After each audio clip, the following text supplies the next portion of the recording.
We look forward to your company for the main event here in Assen.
.200 kilometres northeast of Amsterdam sits the historic Cathedral of Speed. We're in Assen for one of MotoGP's blue ribbon races, which has produced some magic moments since appearing on the inaugural Grand Prix calendar back in 1949. It's all eyes on the Cathy star Pecco Bagnaia as he looks to nail a Netherlands treble. It's time to race in MotoGP.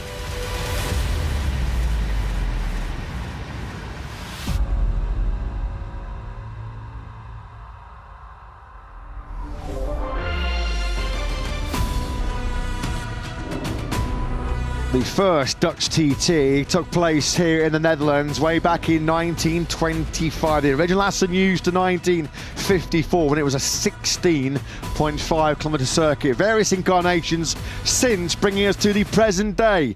A 4.54 kilometre, 2.822 mile layout, which provides one of the toughest tests of the season. 18 corners, 12 right, 6 of them left. It's all about being smooth and precise around this Assen circuit. The heavily revised first sector, revamped in 2006, brings you onto the classic, old, traditional Assen, right at the top of the circuit. The fast part, turn 12, 13, 14, 15, bringing you then into the always dramatic Timmer chicane. Turns 1, 9 and 16 are the most demanding braking points. Good overtaking opportunities as well there. And tight in that first sector, stresses out the Michelin tyres. Plenty of overtaking hotspots in the compact layout. Turns 1, turns 5, 6 and 7, and this was an absolute beauty, wasn't it, from a laser Sparger on the inside of Brad Binder and Jack Miller to take 4th 2 years ago.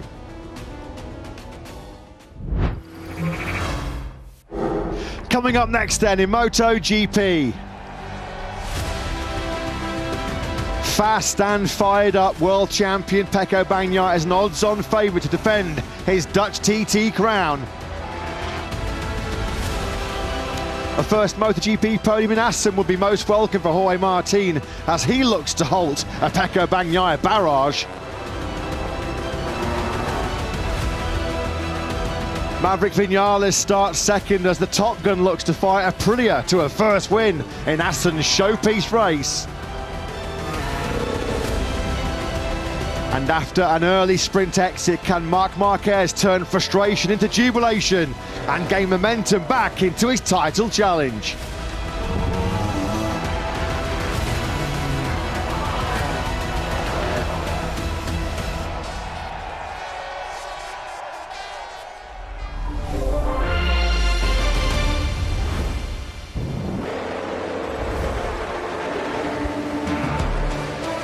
Pecco Bagnaia created a slice of history for himself in yesterday's 13-lap Tissot sprint. The reigning world champion dominating at the front to become the first rider to take back-to-back sprint wins. Marc Marquez losing crucial points, the first time he's failed to score points in a Tissot sprint as a Gresini Ducati rider. That was his early exit, his own error, running on the curbs on lap 2 at turn 2. Marquez down and out early then in the Tissot sprint. But the Midas touch has well and truly returned for the world champion as Pecco Bagnaia kisses yet another gold medal. The championship gap then down between Martin and Bagnaia, 15 points as we head to the Netherlands, as we head to the legendary TT Circuit Assen for the main event, the showpiece event, one of the blue ribbon events on the Grand Prix calendar. Great to be here in Assen, a circuit steeped in history, steeped in tradition, and a circuit which has become Pecco Bagnaia's backyard. The only track on the Grand Prix calendar where he's won in all three classes, won an epic race in Moto3 back in 2016. On his way to the Moto2 World title in 2018, he was victorious here in Assen. On his way to back-to-back MotoGP World titles in 2022 and 2023. Well, guess what? Yes, the trend does continue. Bagnaia was victorious in both of the feature Grand Prix. He's already completed the hat-trick in Jerez, the hat-trick in Mugello, and does the hat-trick back in once again here in Holland. He is an overwhelming odds-on favourite for the victory here today. The only session that Bagnaia has not seen his name at the top of the leaderboard, we'll let him off with this one as well, was in the 10-minute warm-up session this morning, where he still looked very, very rapid.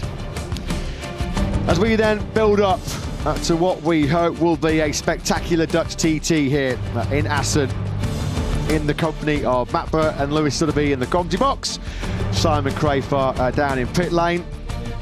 Pecco Bagnaia, the 27-year-old Italian, could take his third pole, sprint and Grand Prix treble. He did it twice last year in front of his home crowd in Mugello, and that memorable weekend he had in the Styrian Mountains of Austria at the Red Bull Ring.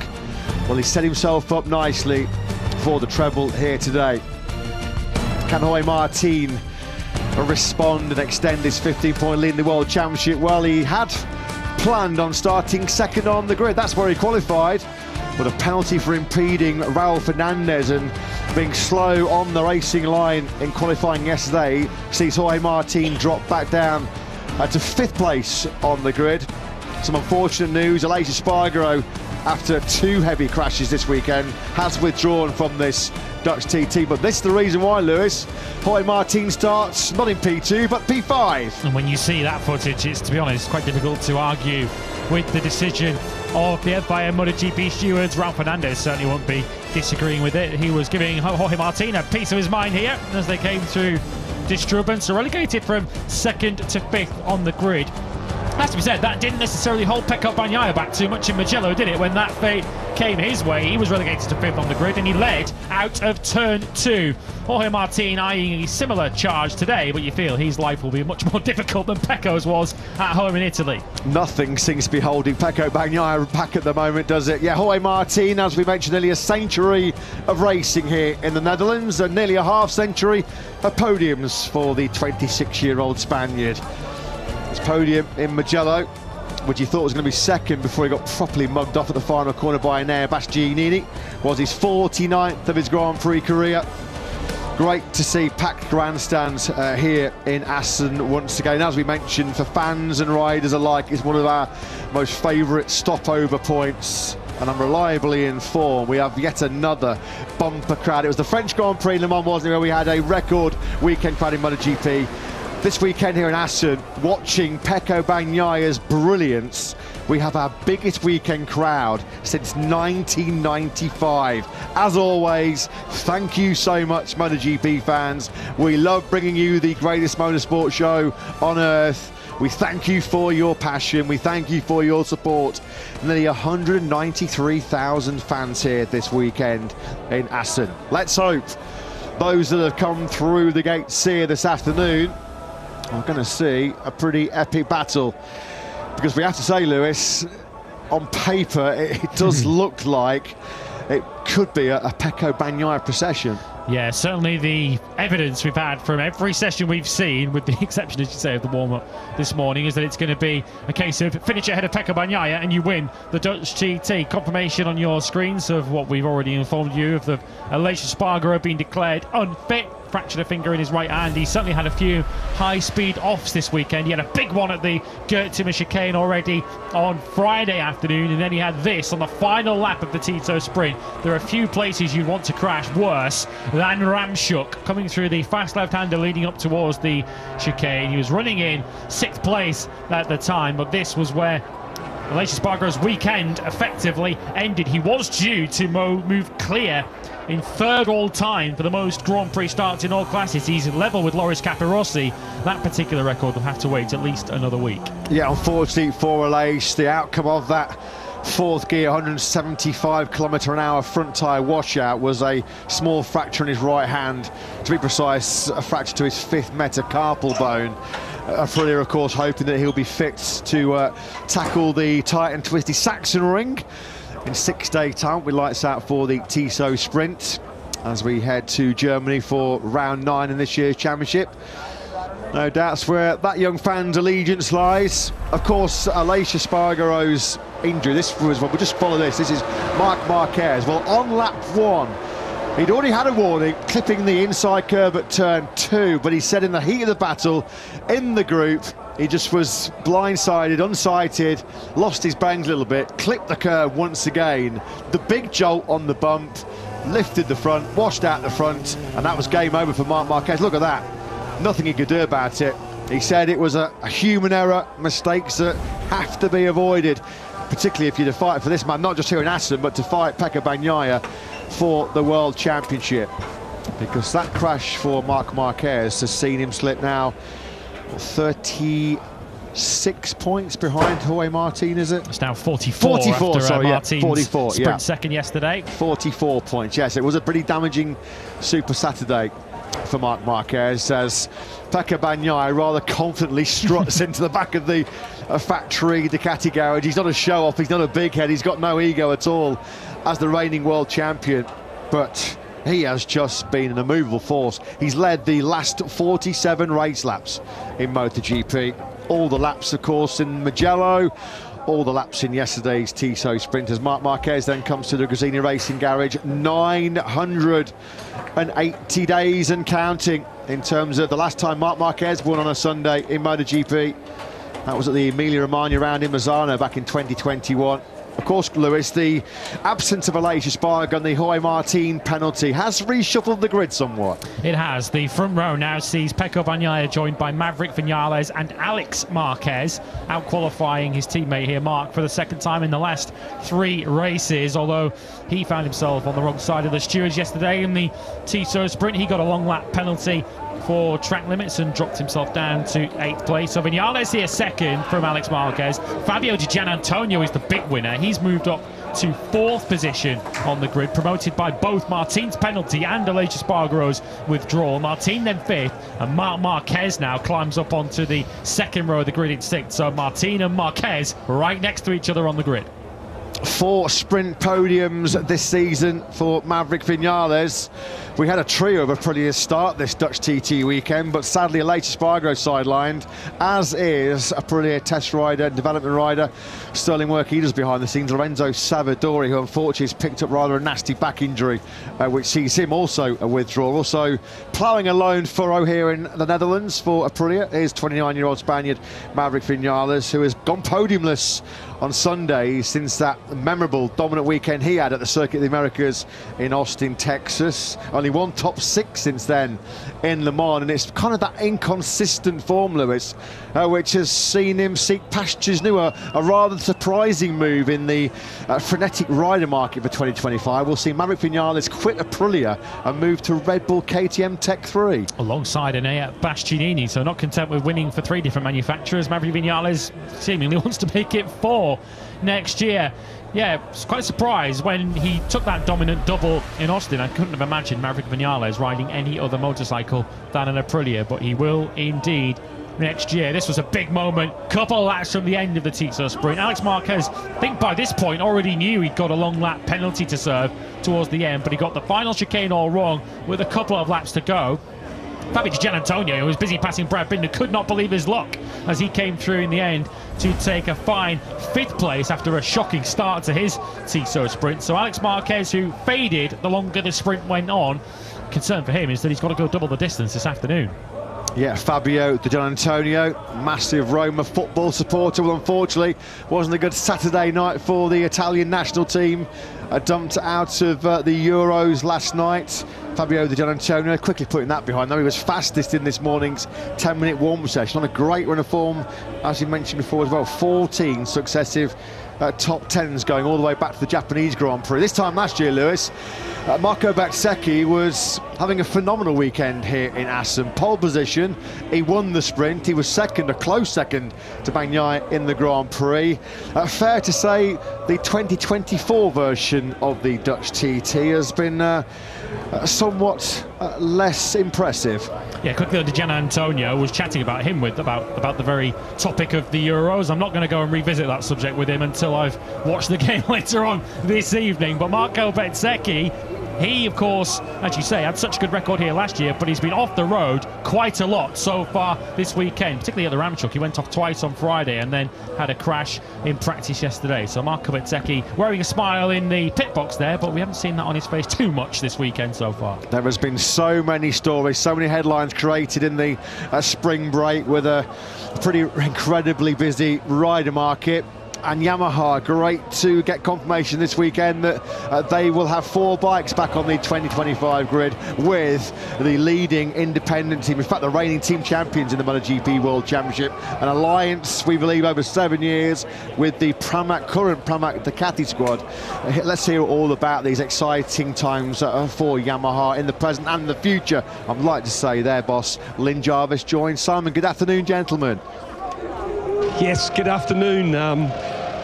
Thanks for joining us, Lynn. Brilliant. The news we've all been talking about this weekend, having 4 Yamahas on the grid, full factory, I understand, and with Pramac, will be Pramac Yamaha. Can you tell us about that? Amazing. Yeah, thanks very much. Of course, we're super happy about that. It was not an easy birth, I'll have to admit. You know, it's a result of more or less 3.5 months of many discussions, negotiations, but to finally have another team on the grid is great, but to have a team of that caliber is pretty exceptional. You know, current team champions, and currently their rider is leading the World Championship. So I mean, I think they are the let's call it the independent team of reference. So it couldn't get any better than that, and super happy. Having 4 bikes on the grid, of course, it's a major step for us to come back to our winning ways in the future. Unreal. So I just want to ask you about the present. It's pretty clear that the people you've put together really are helping you make some progress, because we can see it. There's steps forward. I understand there's a newer generation engine here, or an upgrade, and I understand the one in Valencia was really good. Can you tell us about that? Basically about your progress. Yeah, we've you know, luckily with the concessions we're allowed to do a lot of testing, so that is really helpful for us for trying new solutions. Our riders tried different configurations. I've never seen Yamaha have so many variations of engine configuration. The one we tested in Valencia went very well. Both riders left Valencia track with a smile on their face. I think on this circuit we don't really see, you know, the full benefits. On another circuit we will see benefits of that. We're just like in the groove now towards making progress. We're working on everything. Aerodynamics, we've made significant steps. Engine changes. We've got some other projects coming up in the future that are pretty exciting as well. And, you know, having the satellite team is helpful. I'm confident that we'll renew Alex. That's going to happen before too long. I can say I'm pretty confident about that. So, yeah, things are going in the right direction. You mentioned a few different areas you've improved there. Beginning of the year, I remember there was pretty much all areas you wanted to make steps forward. And correct me if I'm wrong, but you've made steps forward with the engine and the aero, but it feels like not enough in the electronics area from me looking on the outside. Am I completely off the mark? That's the trouble with you, Simon. You know too much about what's going on and what's working and what's not. You're absolutely right. So, you know, every time we make progress, of course, you have to prioritize at that moment. We try to do many things in parallel, but it's not always possible to do that. But the next area where we really need to make a step is definitely on the electronics. So much to do, but we're fully aware of our situation and where we have to work. So I'm confident that we will make consistent progress. Lynn, I hope you don't mind me bringing this up, and if it's too early, we can speak about it later, but we've heard you're coming to the end of your term with Yamaha, and I wanted to, all the things I remember you doing, you were the man at Yamaha when I rode for your satellite team back in '98, and your factory team was Biaggi and Checa. You turned things around, fortune-wise, for Yamaha by hiring Valentino and then Jorge Lorenzo. Amazing years. Just wanted to say, top job, and we'll be sad to see you go. Yeah, thanks. It's very kind of you. I'm here until the end of the year in my current role and position. The new successor has been appointed, but doesn't start yet, so I've still got the rest of this season to run. And you haven't got rid of me completely, because I will stay next year in a shadow role as a senior advisor. So hopefully still able to do something of value. Lynn, thank you for your time. We'll let you get to work and keep up the good work. Thank you, very kind. Thank you, Simon. Yeah, thanks, Simon. Thanks, as always, to Yamaha Managing Director Lynn Jarvis. It's a slow process to get fast again, but Yamaha are certainly working their way back towards where we want them to be, where they belong to be. A new engine spec has arrived here this weekend for both Fabio Quartararo and Alex Rins. Alex Rins, it does sound like then a deal very close for him to stay with the Monster Energy Yamaha squad. Names including Gianantonio, Miller, Oliveira have been strongly linked with the Pramac Yamaha seats in 2025, so we'll be keeping a close eye on that one. Maybe some news coming next weekend in the Saxon Ring, or potentially during the 3-week summer break. But yeah, exciting times for Yamaha, Lewis. So important, imperative. I think Lynn Jarvis had 2 goals coming this season. Make sure that they kept Fabio Quartararo and get themselves back to 4-bike status, because so vital for development in terms of the data and information you have access to. Yeah, mission very much accomplished in that respect. They'll certainly be optimistic about the future. The signs of progress have clearly been there, as Simon alluded to, with Lynn Jarvis. They're, of course, on a long road back towards the front, but you can see the effort, you can see the hard work that's been going in, and it's starting to bear fruit on the racetrack. Fabio Quartararo coming through to finish in 7th in the sprint yesterday. It is a physical old circuit, this TT circuit, Assen. Fabio Quartararo suffered badly with arm pump in the Italian Grand Prix at Mugello. He is, I think, slightly concerned as he looks at his right arm there as he comes out of Manderveen and Duikersloot. Quartararo is slightly concerned about how physical this afternoon's Grand Prix might be for him. Yeah, he said he was encountering some of those kind of fatigue issues, the strength issues in the 13-lap sprint yesterday. Well, sorry, Fabio, you've got to go double the distance in about 20 minutes' time. As Jorge Martin then with the 3-place grid penalty. I don't want to sort of put too much doubt on Jorge's ability to win this Dutch TT, but there hasn't been a win from lower than 2nd here in Assen since Valentino Rossi won back in 2017, which was, of course, Valentino Rossi's last win in the MotoGP class. Speaking of Italians who enjoy great success here in Assen, Valentino Rossi certainly fits that profile. Another ride that certainly does is current world champion Pecco Bagnaia. A great ride by Nair Bastianini as well, who came through from 11th to 4th in the sprint. High hopes, I'm sure, for the factory Ducati team as Davide Tardozzi talks to Simon. He does, just as Pecco is rolling into position beside Davide. Pecco's been awesome all weekend, absolutely fantastic. And Nair, you said, made some adjustments to the bike before the sprint yesterday, and it obviously worked. He was really good coming through to 4th. I would like your thoughts on this longer race today. Yeah, it will be a different race because everybody will have the medium on the back, I guess. Maybe somebody can take the risk, take the bet with the soft on the back, but I don't think so. While also the front tire, yesterday everybody on the hard, but I don't know today with this kind of temperature. So I think that it will be a last minute decide from each rider. So we'll see what is going to be the front tire choice and the manage of the rear tire, because I think that also the medium will be something to manage in the end of the race. Do you have any feelings on which riders are going to be in the fight? Obviously yours, but I think the same of yesterday plus Mark. Thank you. Thanks, Simon. Thanks to Davide Tardozzi. He is going to take some stop in the sprint, really. It was no contest, wasn't it, after the first 3 or 4 laps. Jorge Martin did his level best to run the hot pace being set by Bagnaia, but a few front-end scares, a few front-end moments for the Martinator going through turn 6 and turn 12, which are the last places in Assen where you want to be having a lot of front-end movement. Saw him settle for second. It sees him come into this 26-lap race, 15 points clear in the championship. Maverick Vinales then will go from second place on the grid. The Top Gun, never out of the top 2 in 4 lower class races, including 125 win in 2011. Good to see there, Pol Espargaro.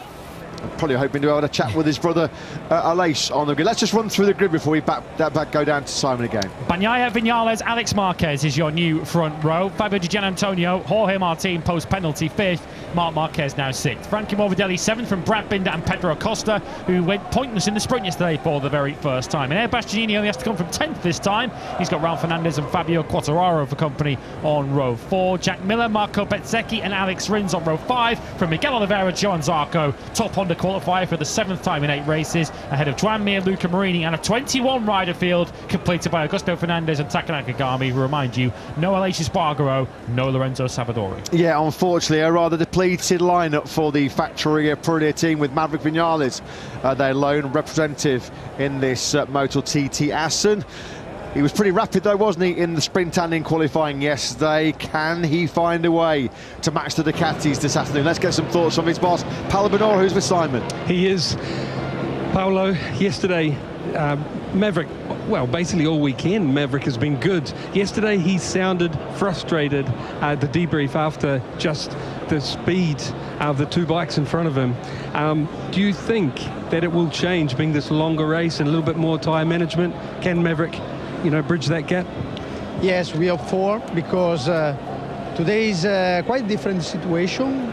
Environment side, it is colder, probably a little bit windy, more wind than compared yesterday.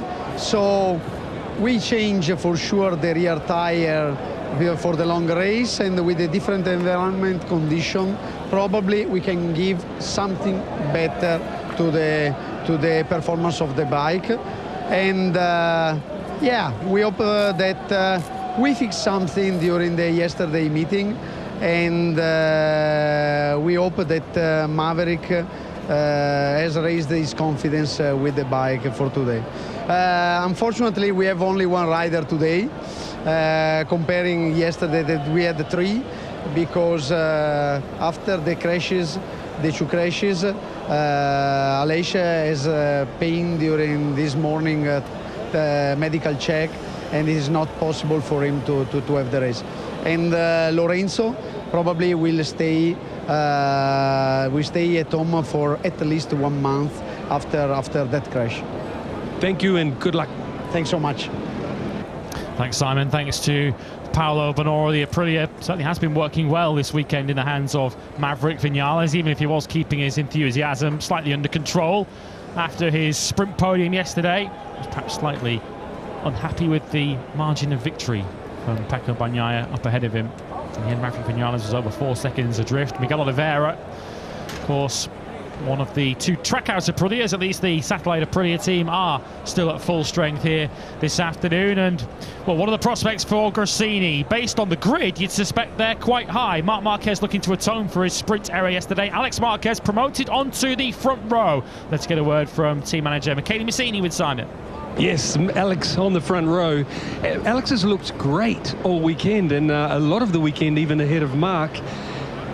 Davide Tardozzi thinks Marc's going to be in the fight, you know, today for the podium. What do you feel? Yes, I feel the same also from my side, but unluckily we don't have too much information because at the end we didn't sprint yesterday despite the crash. But anyway, was stronger all the practice, and I think today with a different choice of tires and different management we can fight in front, and also we jump also one row with both rider, and this is for MotoGP the most important. So the start is the 70% of the race, and so if we manage well we can achieve some good results. Great news. Thank you. Thank you very much. Thank you. Thanks, Simon. Thanks to Gresini Racing's Michele Massini. Yeah, we'll let Marc Marquez off his first mistake in a Tissot sprint. Prior to yesterday, he had scored points in all 7. In fact, it's been some start, an impressive start. Well, the reason why he's earned the seat alongside Pecco Bagnaia in the factory team next season. 100 points in the last 4 rounds coming to Assen was 4 more than he scored in the whole of last year. 8 podiums so far this season. He's already double his whole tally of 2023, so he has made big strides forward on the Ducati GP23. Bumped up then onto the front row of the grid goes Alex Marquez, who had his dramas negotiating the Timor chicane yesterday, didn't he? The younger of the Marquez siblings. He's had 4 successive top 10s in Grand Prix on the Gresini Ducati. No confirmation yet that Alex will be remaining with Gresini Racing next year, but it seems like it's 99.99% all done and dusted, all but signed, sealed and delivered. And Gigi Dell'Igna probably just apologising to Carlo Molina there. Gresini boss, sorry we've taken your star rider, Marc Marquez, away. Intriguing to see actually which direction Gresini will take. Jack Miller's been linked with them, even Toprak Razgatlioglu, the reigning world superbike champion. Exciting times for KTM next year with Pedro Acosta up in the factory team and Bastianini and Viñales joining Tech 3 KTM. Back in the present though, what are the chances of Pedro Acosta's podium hopes here this afternoon in Assen? Let's get some thoughts from the boss, Pit Byron. Yes, I would like the boss's thoughts as well. Pedro having a little bit tougher time at this circuit as he has in other classes. For whatever reason, it felt to me like Brad, correct me if I'm wrong, is building confidence back after a rough period. What are your thoughts? Well, my thoughts is terrible because the only statistic we are leading is the crash statistic with Brad from all the riders, and then it shows clearly something is not 100% correct. He doesn't feel confident to push. So we looked exactly on everything, and we changed some things to try to get Brad's confidence back. And it's a clear plan not to override in the first weekend with a different bike setup to get this confidence back. And I hopefully saw the same thing like you, that we see the old Brad coming back slowly on this riding style. And I think it's still not maybe the right day to give the full Brad attack, but we need to see a stronger Brad and he need to crash less. So that was a clearly plan behind to work on. And but this track is giving us some difficulties this weekend. I cannot hide for all our riders. So it's difficult for Pedro and for Brad and all the other 2 boys. So it will be a hard fight for us, but we are ready to fight strong today. Thank you, Pit. Good luck. Thanks, Simon. Thanks to Pit Byron. Yeah, Brad Binder. We haven't seen him on a podium since the double rostrum he took on the opening night of the season in Qatar. 2nd in the sprint, 2nd in the Grand Prix.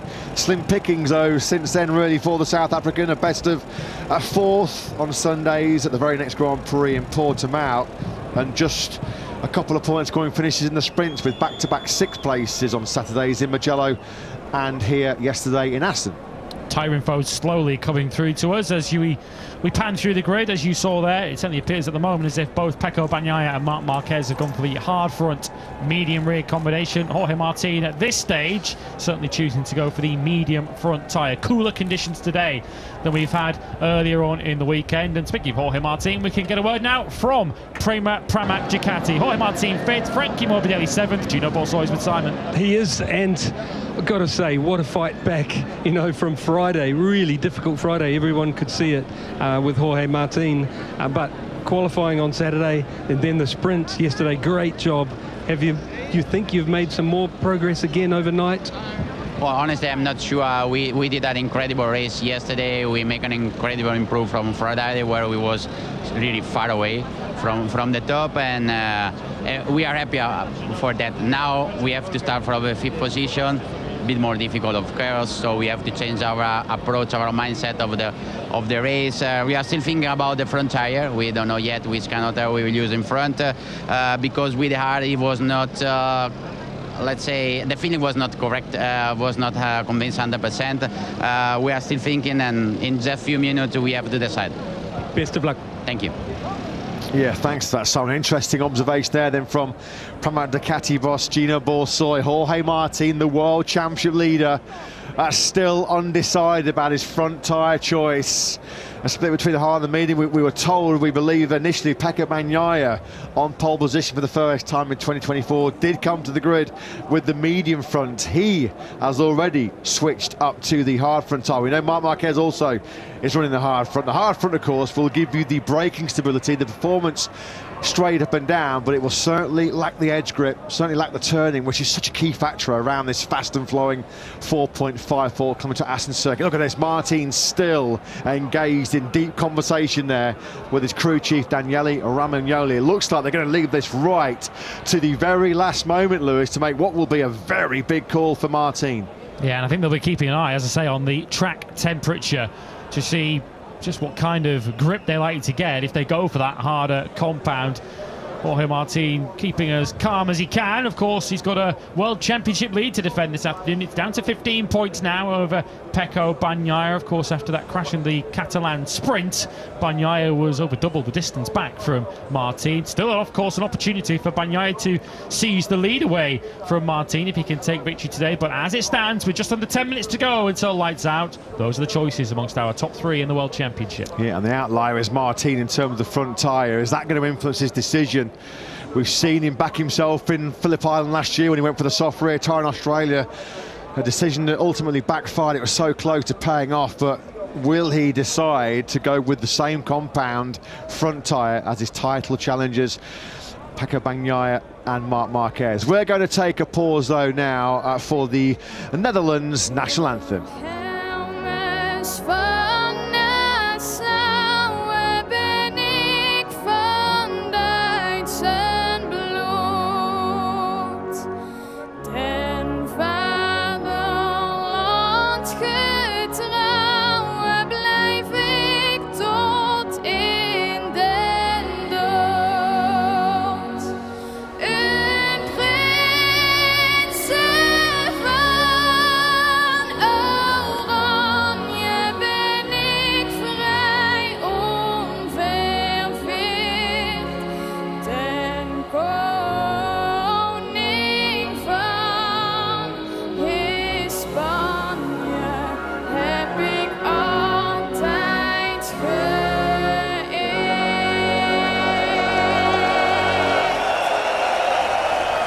Wow, no wonder the crowd are on their feet, giving a standing ovation to 16-year-old sensation Emma Kok with a belting rendition of the Netherlands national anthem. I'm reliably informed that the Dutch national anthem is actually the oldest in the world. It was first created back in 1574, but what a talent. Incredible. 16 years of age. She is one hell of a voice. And she won The Voice Kids, incidentally, here in the Netherlands. Let's head down to the grid once more. Let's get a word from Trackhouse. Ralph Fernandez starts 11th. Miguel Oliveira 16th. Davide Brivio joins Simon. Yes, he does. And got to say, what a beautiful voice we've just heard. Davide, I know you're going to be working your magic and slowly influencing in that team, and we'll see progress over the next 12 months in 24. I'd love to know your thoughts on Raul Fernandez and Miguel Oliveira going into this race. Yeah, of course, Raul had a big crash yesterday, so this he says he's okay, and of course he went through the whole visit, the doctor, so it's okay, but he might be affected. But we had a good pace here with him, so everything was looking good until the crash, but then luckily we were in Q2. Yesterday I think he took it easy on a sprint, and today he will try his best despite the condition are not 100%. Miguel had a good race yesterday because, of course, we start in 17. It's not ideal. 16 with Alex or whatever, and but yesterday he had a good start, good recovery.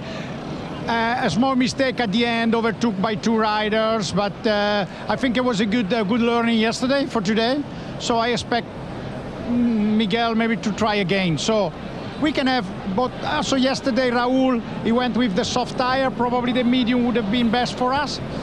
So let's see what we can improve from yesterday and put it in the today race. Thank you, Davide. You're welcome. Yeah, thanks to Davide Brivio, Trackhouse Racing boss. Raul Fernandez, a Moto2 race winner here 3 years ago in 2021, a race he won from pole position. Not got a great record though in MotoGP. 12th last year, his best in 5 starts. And Miguel Oliveira, well, that Catalunya 10th is one of only 3 top 10s in his last 13 races. Where will Miguel Oliveira end up next season? He's been strongly linked, of course, with Pramac Yamaha, still deeply in discussions about retaining his seat in Trackhouse Racing.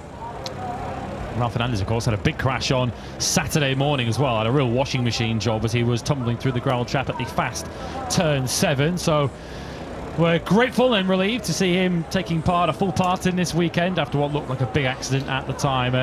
An exciting 4th row, you have to say, with Enea Bastianini alongside him in 10th. Sure to go forward from there. And Fabio Quartararo, of course, a former winner of this Dutch TT back in 2021, going from P12 on the grid. We're just under 5 minutes away now from the start of the warm-up lap. Pecco Bagnaia will be looking to see nobody ahead of him for the rest of the Grand Prix. He's not seen anyone ahead of him in any racing lap so far this weekend, really. Led from start to finish in the Tito Sprint yesterday.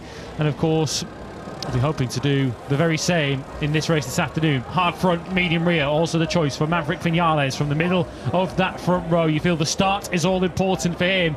Really, any hope of him getting in amongst Pecco Bagnaia and Jorge Martin yesterday disappeared when he dropped behind Alex Marquez off the start line. Crucial for Maverick Vinales to try and avoid a repeat of that this afternoon. Yeah, somebody's got to lay a glove on Bagnaia this afternoon because he just had it all his own way over the 13 laps in the sprint yesterday.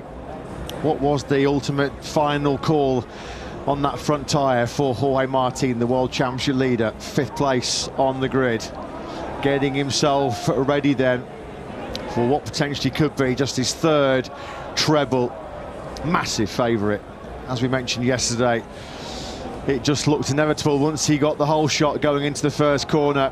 There is just something about that combination of Pecco Bagnaia, a factory Ducati, and this iconic Assen circuit, which you feel like is a match made in heaven. Somebody on that grid is going to have to find something truly out of this world to deny Bagnaia what would be his 3rd successive victory. Took the spoils in Catalunya, a brilliant start to finish victory in front of his home crowd in Mugello, and looking to pile the pressure on series leader Martin at the top of the standings with back-to-back wins here in Assen.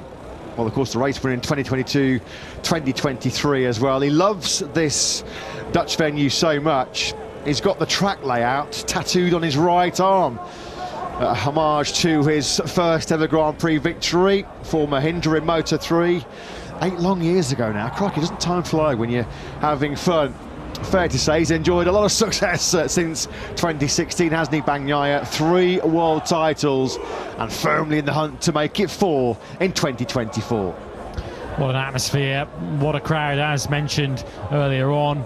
The biggest attendance we've seen here this side of the millennium, and we are certainly excited for what should be an exciting Grand Prix. Who could stop the reigning world champion? Jorge Martin then has taken the punt. It looks like he's gone for the medium front tyre. Alex Marquez then pushed onto the front row of the grid. Maverick Vinales, a winner here previously in Assen, but it's all eyes on Pecco Bagnaia, who's been brilliant all weekend here in the Netherlands.